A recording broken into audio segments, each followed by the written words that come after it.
한 분이 이렇게 아파도 이게 막 얼마 안 되게 보이니까 이분들은 아마 많이 힘드실 거예요. 365일 하루도 아프면 안 된다고. 그러니까 대원들 기억하면서 기도해 주시고, 내가 찬양은 잘 못하지만 좀 해보고 싶다 한다면 지원하시면 좋겠습니다. 지휘자가 원체 유명한 분이니까요, 못해도 금방 따라가게 될 거예요. 찬양하는 대열에 서주시는 분들이 많았으면 좋겠습니다. 여러분, 간증하는 것은 입으로 시인하는 거잖아요. 하나님이 나와 함께 하신 것을 증거하는 것이기 때문에 하나님께 영광이 되는 것이기도 하죠. 그렇지만 이 간증하는 것이 하나님께 영광이 된다고 하지만 누구도 이 간증하는 거 별로 안 좋아하는 것 같더라고요. 속으로는 좋아하는데 다른 사람 앞에서 말하는 것은 참 부담되는 것이겠죠. 그래서 이제 무슨 교육 같은 거 하면 간증 때문에 안 한다고 도망가고 막 그러기 때문에 어떻게 간증 잘하는 방법을 알려줘야 되니까, 그래서 예수 믿기 전하고 예수 믿은 후에 뭐 달라진 게 있냐고, 느낌이나 무슨 뭐 생각이나 꿈이나 무슨 행동이나 어떤 거라도 조금이라도 달라진 게 있으면 좀 그거를 써보라고. 아침에 일어나서 저녁에 잘 때까지, 월요일부터 금요일까지, 토요일까지 이게 쭉 이렇게 한번 써보라고. 쓴 걸 그냥 읽으면 돼요. 그렇게 말을 하는데도 불구하고 참 어려운가 봐요. 깜깜한 방에 불이 켜진 거와 불이 꺼진 것의 차이를 우리가 잘 알죠. 그 차이가 얼마나 큰지는 깜깜한 거하고 불이 환한 거하고 천지 차이잖아요. 예수님을 영접한 거하고 영접하지 않은 것의 차이는 분명하다고요. 사도 바울은 예수님을 영접하기 전에는 그리스도인을 핍박하고 잡아들이는 데 앞장섰죠. 그러나 예수님을 영접한 후에는 그는 믿는 자들을 돕는 사람이 되고 가르치는 자가 되고 그리스도를 전하는, 증거하는데 자기 전 삶을 바치는 사람이 되어버리죠. 그는 자신이 그동안 배웠던 모든 것을 배설물처럼 여기고 오직 예수님만을 자랑하는 생애로 변해버리잖아요. 아마 대부분 한두 번씩 간증을 하셨거나 또 뭐 간증의 체험들이 있으시겠죠. 그리고 그 당시 그 체험은 여러분 각자의 삶에 영향을 주었겠죠. 그러나 지금 현재도 그런 은혜 안에 살고 있냐고 물으면 아니 나 다 잊어버린 것 같은데요. 아마 그렇게 말하기가 쉽지 않을까요? 자, 요한계시록에 말세를 살아가는 신앙인들에게 당부하는 에베소 교회에 전한 편지를 기억하실 것입니다. 그 내용이 이렇게 돼 있잖아요. 내가 내 행위와 수고와 내 인내를 알고 악한 자를 용납하지 아니한 것, 자칭 사도라 하되 아닌 자를 시험하여 그 거짓된 것을 내가 드러낸 것과 또 내가 참고 내 이름을 위하여 견디고 게으르지 아니한 것을 내가 아노라. 그렇게 칭찬하고, 그런데 하나 덧붙이잖아요. 너를 책망할 게 있다. 너의 처음 사랑을 버렸느니라. 그러므로 어디서 떨어진 것을 생각하고 회개하여 처음 행위를 가지라. 만일 그리하지 아니하고 회개하지 아니하면 내가 네게 임하여 내 촛대를 그 자리에서 옮기리라. 주님께서는 우리 믿는 사람들로 하여금 언제나 첫사랑을 버리지 말라고. 사람들 간에는 뭐 처음 사랑, 중간 사랑, 나중 사랑 다 달라지겠지만 하나님은 변하지 않으시니까 우리도 안 변해야 우리가 복이 되는 거죠. 안 변해야 돼요. 처음 받은 은혜 체험 잊지 말라는 것입니다. 이건 너무 많이 하는 말이기 때문에 좀 식상할는지 모르겠네요. 근데 오늘 성경이 그래서 또 말을 하네요. 수고하고 인내하고 게으르지 않고 열심을 다한 것과 거짓된 자를 드러낸 큰 공헌이 있음에도 첫사랑을 잃어버린 상태에서 한 것이라고 한다면 그게 별로 하나님께 영광이 안 된다, 그런 의미가 있습니다. 하나님께서는 첫사랑 회복을 원하십니다. 회개하여 처음 행위를 다시 회복하라고 말씀하십니다. 만약 그렇지 않으면 많은 수고와 열심과 악한 자를 용납하지 않은 것과 주의 이름을 위하여 인내한 훌륭한 신앙생활을 했다고 해도 내 촛대를 그 자리에서 옮길 것이다. 첫사랑을 회복하여 처음 행위를 가지지 않으면 촛대를 옮긴다. 촛대를 옮긴다. 교회를 옮긴다. 교회에 주신 사명을 거두어 가신다라는 의미가 있어요. 개인적으로 적용한다면 그 사람에게 주신 은사와 사명을 거두어 가신다. 첫 은혜의 체험 때 받은 주님에 대한 첫사랑과 처음 결단은 그 사람에게 주신 평생 사명이 되기 때문에 그것을 잃어버리면 하나님께로부터 받은 사명을 잃게 된다는 의미가 있는 것입니다. 하나님은 어떤 사람도 그냥 부르는 사람은 없어요. 우리가 어디 가다가 그냥 아는 사람이 있으면 이름을 부를 수 있겠죠. 그냥 얼굴 보려고 부를 수 있겠죠. 하나님은 어떤 사람도 그냥 심심해서 너 구원받으라고 부르실 리가 없다고요. 부르실 때마다 언제나 그 사람에게 합당한, 그 사람이 가지고 있는, 그 사람에게 주신 그 은사에 따라 합당하게 사명을 주시면서 부르시는 겁니다. 예수 믿기 전과 믿고 나서의 어떤 변화가 있으셨습니까? 어떤 은혜를 처음으로 받았으며 처음 결단에 따라 어떻게 행하며 사셨습니까? 그 첫사랑을 생각해 보시고 여러분들 지금 그 사명의 길의 선상에서 계속 걷고 있는지를 살펴보시기를 바랍니다. 저는 예수님을 음성 나완자촌에서 영접했어요. 당시 경기도 마석에 위치한 성생농장에서 닭을 키우고 돼지를 키웠어요. 몇 번이나 했는지 모르겠습니다. 독학을 한다는 마음으로 굳은 결심을 하고 남양주군 화도면에 있는 성생농장에 내려갔어요. 그런데요, 이 옛날에는 배달 이런 시스템이 없으니까 사료차가 오면 동네 복판에 마을회관 앞에 큰 사료차가 거기다가 부려놔요. 근데 제가 있었던 집은 거기서 한 1km, 1.5km나 떨어진 곳에서 양계를 하고 있었는데 아침마다 그 사료를 받으러 가야 돼요. 근데 막 시작하니까 니엇가도 없고 막 그러더라고. 그래서 가가지고 어깨에다 메고 오는 것인데, 근데 거기 가는 것이 얼마나 힘든지 몰라요. 무거워서 들고 오는 게 힘든 게 아니고 무엇이 가장 힘드느냐? 사람 만나는 게 힘들어. 사람들이 보자마자 당신 어디서 왔어? 이거부터 물어봐요. 당신 어디서 왔어?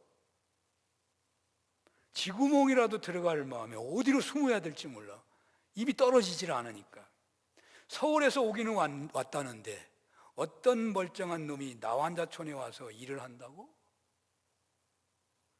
그것도 고등학교에 들어갈 처지에 검정고시 공부한다고 와서 양계를 한다는 것이 동네 사람들에게 믿어질 리도 없고 또 그렇게 말할 용기도 없는 거예요. 어떻게 해야 될지 모르겠어요. 너 어디서 왔어? 뭐하러 왔어? 나완자촌에 정상인이 들어와서 일을 한다는 것이 얼마나 비정상적이겠냐고요. 그 사람들 보는 것도 어려운 일입니다. 손이 멀쩡한 사람이 없습니다. 다 이렇게 돼 있어요. 꼬부라져 있어요. 코가 멀쩡한 사람도 많지 않습니다. 코가 그냥 구멍만 있는 사람이 많아요. 코가 여러분 이렇게 있다는 게 얼마나 멋있는지 몰라요. 구멍만 있어 보세요. 그 사람 쳐다보기 쉽습니까? 근데 그런 데 와서 일을 한다고? 열 몇 살밖에 안 된 아이가? 그러니까 이게 어떻게 말을 할 수가 없고 고개를 들 수가 없어. 이웃 사람들에게 인사를 나눌 정도가 되기까지 그 시간이 얼마나 힘들었는지 몰라요. 그러니까 하도 불쌍하니까. 그 사람들도 동동산녀이잖아요. 얼마나 어렵고 힘들면 여기 왔겠나. 그러니까 불쌍하게 여기는 거죠. 어리고 하니까. 그래서 그들의 은혜롭게 대해주시는 거긴 교회가 있어가지고요, 다 그래 따뜻하게 대해주더라고요. 그래서 이제 말을 하기 시작했지만, 그러나 그때까지 얼마나 고통스러웠는지 몰라요. 그런데 제가 그 음성 나환자촌에서 예수를 믿게 될 줄은 누가 알았겠어요? 저는 그곳에서 생활 중에 예수 믿었고, 그러나 양계는 실패해가지고 거기서 살 수가 없어서 서울로 다시 돌아왔어요. 그런데 예수님을 영접한 후에 저의 모습은 달라졌더라고요. 직장을 구하러 다니는데 두렵지가 않아요. 얘 옆에 있는 사람에게도 말을 못했는데, 직장을 구하려고 구로공단 같은 데 가가지고 막 회사마다 다 문 닫아놓는데 문을 막 두드려가지고 사람 구하냐고 물어보기를 시작하는 거예요. 그게 얼마나 어려운 일이에요. 사람들에게 말 한마디 제대로 못했는데 고개를 들고서 내 의사를 표현하기 시작해요. 제가 놀라는 거예요. 제가 겨우 취직을 했어요. 취직도 아니죠. 구멍가게 같은데 한 달에 5,000원 주고 전화를 가설하고 관공서나 금융기관 왔다 갔다 하는 게 일인데, 그런데 저에게는 그게 하나님의 일이더라고요. 하나님의 일을 하고 있다는 분명한 고백을 하면서 일을 하는 거예요. 그러니까 무슨 관공서를 가든지 무슨 금융기관을 가든지 두렵지가 않더라고. 하나도 안 두려운 거예요. 참 신기해. 어떤 날은 기도를 많이 해가지고 말이 잘 안 나올 때도 있어요. 목이 쉬어가지고. 그러면 이제 펜으로 글자를 써도 그냥 하나도 안 부끄럽더라고. 그것은 내가 하는 일은 하나님께서 맡기신 일이었고 하나님께로부터 주어진 일이라는 분명한 고백이 있었기 때문이었던 거죠. 내가 예수를 영접하여 하나님의 자녀가 되었고 또 간절히 기도하여 시작된 일이었기 때문에 그 일은 하나님께로부터 받은 일이 되었던 것입니다. 그러나 반대로 내가 하는 일이 하나님께로부터 주어진 일이 아니라고 생각되면 저는 흔들릴 수밖에 없었습니다. 우리가 살아가면서 겪게 되는 어려움이 많이 있겠지만 그 가장 큰 어려움은 자신이 하는 일에 대한 정당성, 당위성, 신념, 그리고 신앙인이라면 그 일이 하나님께로부터 주어진 일이라는 고백을 상실할 때라고 해야 할 것입니다. 부도를 맞은 한 믿음이 좋은 사장님의 시련 극복의 이야기를 들은 바가 있어요. 부도가 나가지고 빚독촉을 받게 되잖아요. 부도도 몇 번 났었나 봐요. 그분이 이제 얘기를 해주는데, 부도가 날만 하면 채권자들이 부도 날 걸 짐작하겠어요? 사장이 먼저 알겠어요? 사장은 부도 나기 전에 이미 아는 거예요. 감지가 와요. 도망갈 기회가 다 있다고 말이죠. 웬만하면 다 도망가는 겁니다. 도망가도 어떻게 하겠어요? 그런데 이분은 도망가는 게 아니라 적극적으로 아직 부도가 발등에 떨어지지 않았는데 채권자를 찾아가기 시작합니다. 찾아가가지고 죄송합니다 하고 사과하고 한 번 기회를 주십시오. 그렇게 채권자를 만나서 사정을 했다는 거예요. 그러니까 이 채권자들이 놀래버린다는 거예요. 한 번도 그런 예가 없었대요. 다 도망가기에 바쁜데 와가지고 사과하면서 한 번만 더 기회를 달라고 그런다는 거예요. 그 채권자들이 놀래가지고 내가 얼마나 더 도와줘야 돼? 그런다는 거예요. 망해서 집이 날아가고 지하방으로 피신하면서도 자신의 사업을 하나님께로부터 받았다는 분명한 고백을 했다는 것입니다. 그래서 실패할 수가 없다는 거예요. 실패하면 안 된다는 거예요. 실패해도 반드시 일어나야 했다는 거예요. 일어서게 될 것이라고 확신했다는 거예요. 현실을 그렇게 고백하면서 최선을 다했다는 것이죠. 이것 하고 싶다고 해서, 이렇게 하고 싶다고 해서 할 수 있는 거 아니잖아요. 자신의 일은 하나님께로부터 주어진 것이라는 분명한 믿음이 있었기 때문입니다. 이 고백이 흔들리면 신앙인에게는 모든 것이 흔들리는 것입니다. 이런 신념이 흔들리면 어떤 사람도 성실한 인생을 살기가 어려울 것입니다. 바로 이런 고백의 중요성을 오늘 우리는 본문에서 확실하게 볼 수가 있습니다. 예수님께서 성전에 들어가셔서 가르치셨습니다. 그때 대제사장들과 장로들이 아주 교활하고 치명적인 상처를 안겨줄 그런 무시무시한 질문을 합니다. 23절 볼까요? 예수께서 성전에 들어가 가르치실새 대제사장들과 백성의 장로들이 나와 이르되 네가 무슨 권위로 이런 일을 하느냐? 또 누가 이 권위를 주었느냐? 대제사장들과 장로들의 질문은 예수님을 향하여 당신 어디서 왔어? 당신 무슨 권위로 이런 걸 하고 있는 거야? 성전에 와가지고 당신이 무슨 자격이 있는 거야? 어디서 자격을 얻었어? 무슨 자격으로 성전을 정화하고 하나님의 말씀을 가르치는 것이냐? 성전에서 가르치는 일과 행하는 모든 행위의 권위는 안수받는 자에게 특별하게 주어지는 거예요. 안수받고도 그곳에서도 추려가지고 선택이 돼야만 할 수 있는 거예요. 대제사장들은 안수받은 자들로서 바로 그것을 묻고 있는 것입니다. 예수님의 사역을 완전히 무너뜨릴 목적으로 질문하고 있는 것이죠. 이에 대해 주님은 이렇게 대답하십니다. 24절 27절입니다. 예수께서 대답하시되 나도 한 말을 너희에게 물으리니 너희가 대답하면 나는 무슨 권위로 이런 말을 하는지를 이르리라. 요한의 세례가 어디서부터 왔느냐? 하늘로부터냐 사람으로부터냐? 그들이 서로 의논하여 이르되 만일 하늘로부터라 하면 어찌하여 그를 믿지 아니하니나 할 것이요 만일 사람으로부터라 하면 모든 사람이 요한을 선지자로 여기니 백성이 무섭다 하여 예수께 대답하여 이르되 우리가 알지 못하노라 하니 예수께서 이르시되 나도 무슨 권위로 이런 일을 하는지 너희에게 이르지 아니하리라. 예수님은 하나님의 권위를 분명 알고 있으니까 말할 필요는 없지만 말이죠. 하늘로부터냐 사람으로부터냐.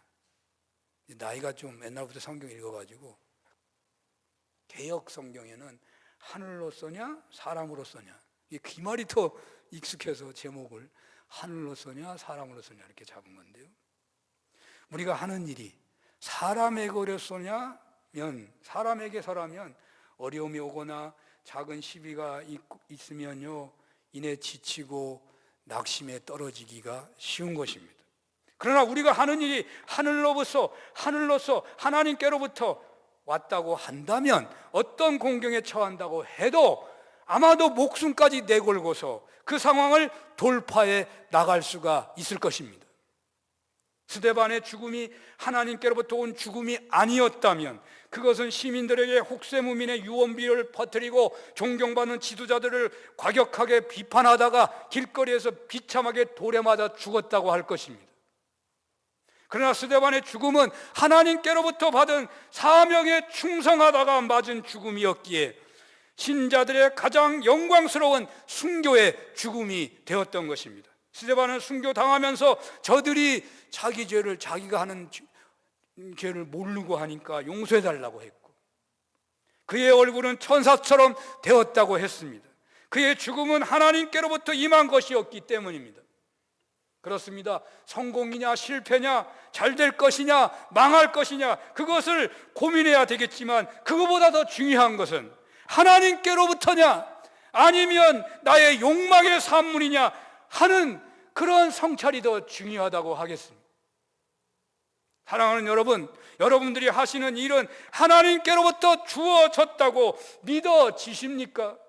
여러분들이 하고 있는 일이 예배나 봉사나 사김이나 헌신이나 헌금이나 전도나 어떤 가정에서 무슨 일을 하든지 간에 하나님께로부터입니까? 사람에게로부터입니까? 이 시간 본문은 이런 질문으로 여러분들에게 도전하십니다. 이 시간 주님께서는 여러분들에게 물으십니다. 네가 하는 일은 다 하나님께로부터냐 아니면 사람에게로부터냐? 제 얘기를 많이 하게 되는데요. 제가 군복무 중에 아주 특별한 상급자를 만난 경험이 있는데요. 군이라는 사회는 계급사회고 보직이 중요하더라고. 이 세상도 아마 비슷할 거예요. 의사도 뭐 돈 잘 버는 그 과의 의사를 서로 하려고 그러잖아요. 이 보직이 좋다는 거는 진급을 잘한다는 거거든요.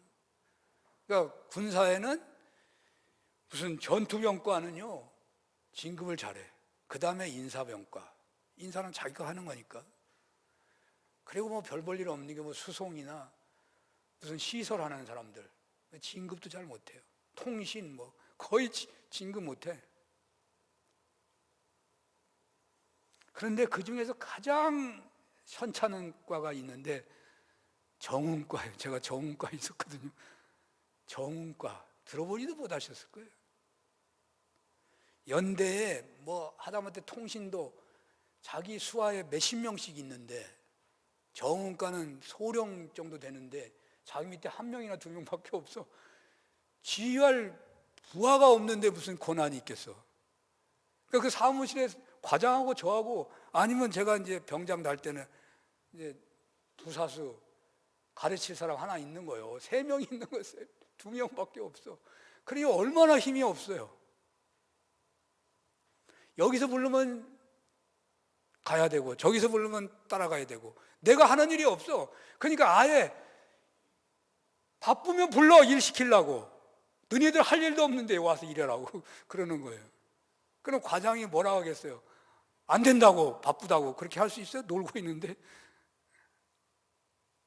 그리고 힘이 없어가지고 말도 못 하잖아요. 그런데 과장이 바뀌었어요. 제가 처음에 같이 했던 과장은 이제 진급해가지고 사단에 가고 새로 왔는데 이 사람은 처음부터 소령을 달고 왔더라고. 근데 얼마 안 됐는데 이제 내무반에 가보니까 그 사병들이 야, 니네 과장 엄청 무섭고 그냥 대단하다고 소문이 났더라고. 왜 그런 소문이 났나 하고 알아봤더니요, 이분이 매우 지혜가 있으시더라고요. 이분은 무슨 사업을 기한해서 연대장에게 사인을 받게 되면, 그러니까 정운과가 하는 일이 문선대 활동이라 그러는데 공연하러 다니는 거예요. 영화 보여주고 무슨 신문 배달하고 그런 거거든요. 그러니까 외부의 연예인들 데려다가 연습시켜가지고 이렇게 공연하러 다니는 거예요. 군인들 너무 힘드니까. 전방에는 휴가가 없었어요. 우리는 옛날에 휴가가 거의 없어요. 아니, 휴가는 있는데 면회가 없어요. 면회를 안 해줘. 뭐 줄줄이 사탕으로 면회 부모들 와도 면회를 못하고 울고 가. 제가 면회를 몇 번 대신한 적이 있어. 나한테 연락이 와요.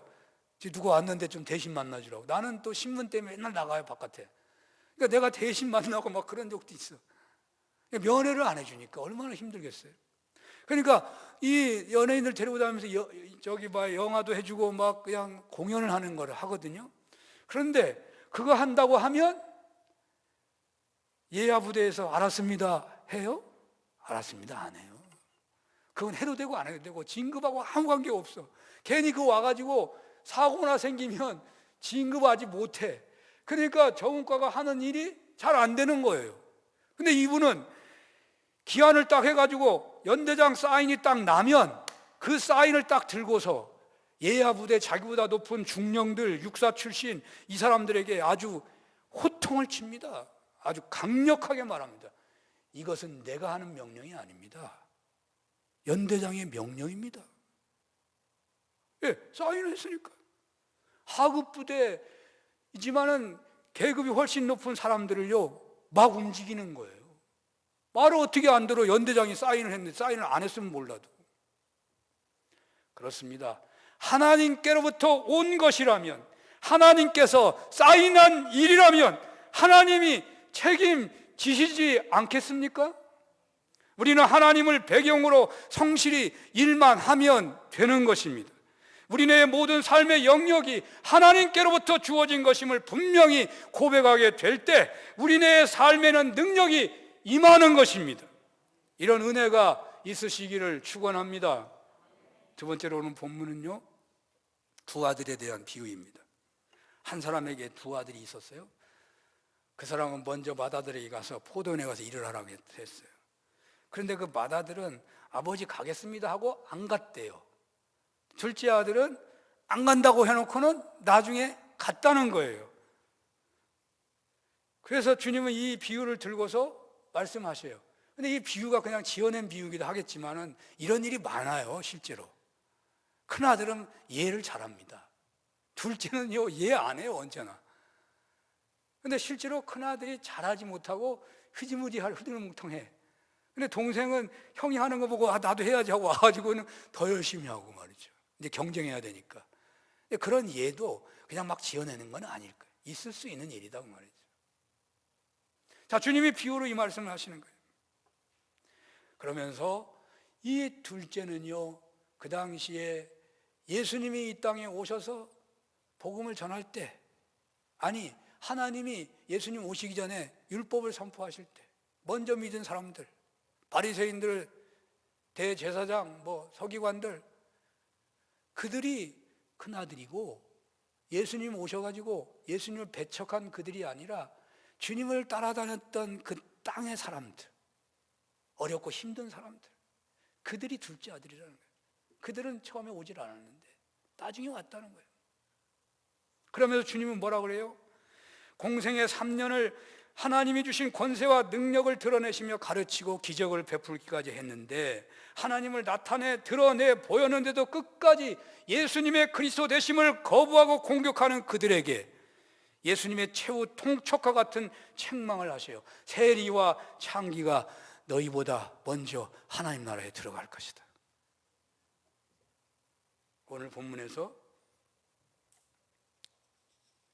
이게 얼마나 어마어마한 얘기를 하고 있냐고요. 세리와 창기가 너희보다 먼저 들어갈 것이다.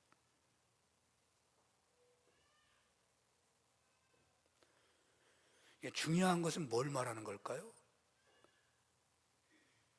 과거에 어떻게 했느냐가 중요한 게 아니고 현재 어떻게 살고 있느냐가 중요하다 그 말이에요. 이걸 옛날 그대로 할 수 없잖아요. 우리의 현실로 재해석해야 되잖아요.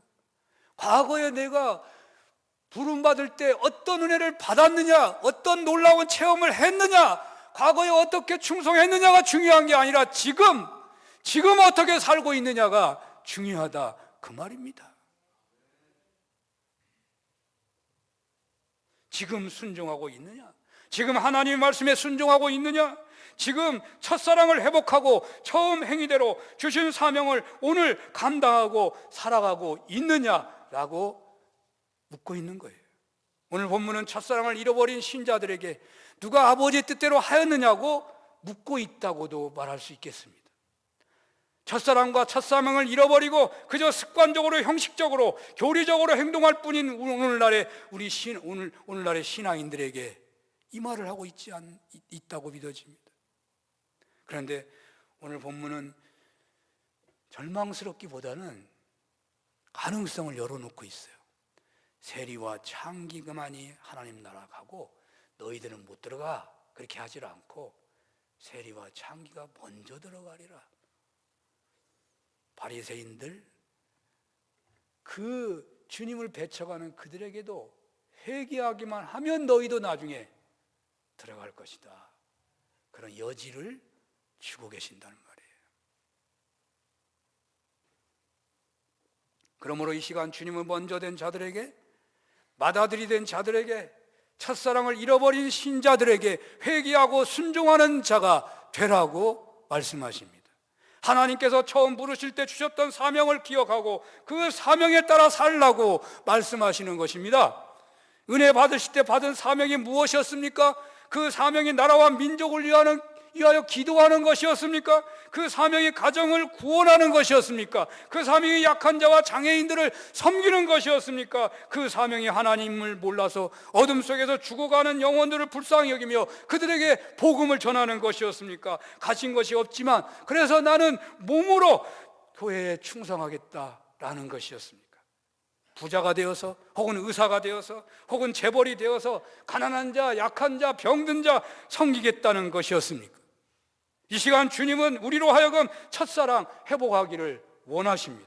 포도원에 가서 일하라는 아버지의 주신 사명을 버리고 나갔던 삶에서 회개하고 돌아와 포도원에서 일을 한 둘째 아들처럼 처음 우리들을 부르실 때 주셨던 사명을 다시금 확인하고 그 일과 전혀 상관없이 살고 있었다면 회개하고 바로 그 사명의 길에 돌아오라고 말씀하시는 것입니다. 오늘 이 두 아들의 비유에서 여러 가지 의미가 내포되어 있을 것입니다. 먼저 된 자들에게는 책망하시고 있는 거거든요. 교회에서 먼저 믿으신 분들이요, 나중 믿는 사람으로 인하여 상처받지 마십시오, 이런 뜻도 있는 것 같아요. 먼저 교회 개척에 쓰임받는 분들이 나중에 온 사람들하고 갈등이 일어나요. 왜 그런지 모르겠어요. 성경이 그래서 있는가 봐.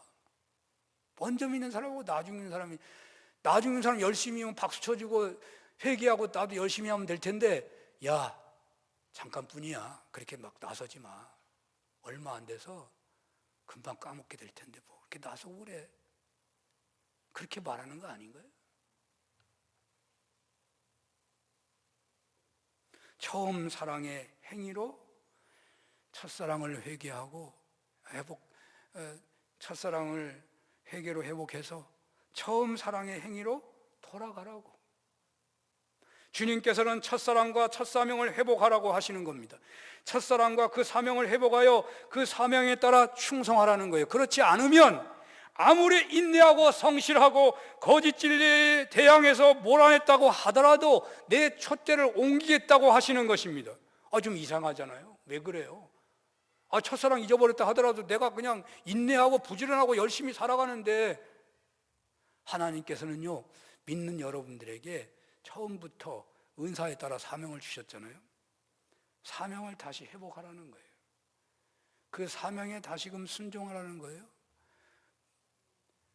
그러니까 그 주신 사명은 평생 사명이에요. 우리 부르실 때, 내가 예수 믿게 되었을 때 그때 체험한 그 은사, 은혜는요, 그때 주어진 사명은 평생 사명인 거예요.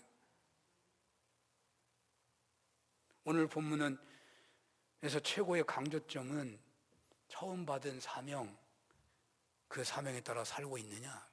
똑같은 삶은 아니겠지만요, 그 길에 있느냐 이 말이죠. 과거에 어떻게 살았다는 것이 중요하지 않습니다. 과거에 어떻게 큰 은혜를 받았다는 게 중요하지 않습니다. 지금 순종하고 살지 않는다면, 첫 은혜, 첫사랑, 첫사명 망각하고 살고 있다면 그는 쓰임받지 못하고 있는 겁니다. 지금 순종하고 있다면 그는 쓰임받으며 하나님 나라를 누리고 살고 있는 것이죠. 그러나 망각하고 잊어버리고 첫사랑, 첫 은혜, 첫사명 상관없이 살고 있다면 그는 하나님께 쓰임받지 못하고 있기에 하나님과 멀리 떨어진 관계일 수도 있고 결국 하나님 나라를 누리지 못하는 경우가 많아요. 아니면 누리지 못하면서 누리고 산다고 착각하고 살거나 외식하며 신앙생활하는 경우일 수도 있는 것입니다. 첫 은혜, 첫사랑, 첫사명 회복해서 자신의 뜻대로 열심하는 것이 아니라 주님 주신 사명 따라 충성하는 은혜가 있으시기를 축원합니다. 기도하겠습니다. 언제 어떤 일을 하든지 사람에게로서냐 하나님에게로서냐 성찰하게 하시고 하나님께부터 받은 첫 은혜, 첫사랑, 첫 사명에 따라 충성하게 하소서. 예수님 이름으로 기도합니다. 아멘.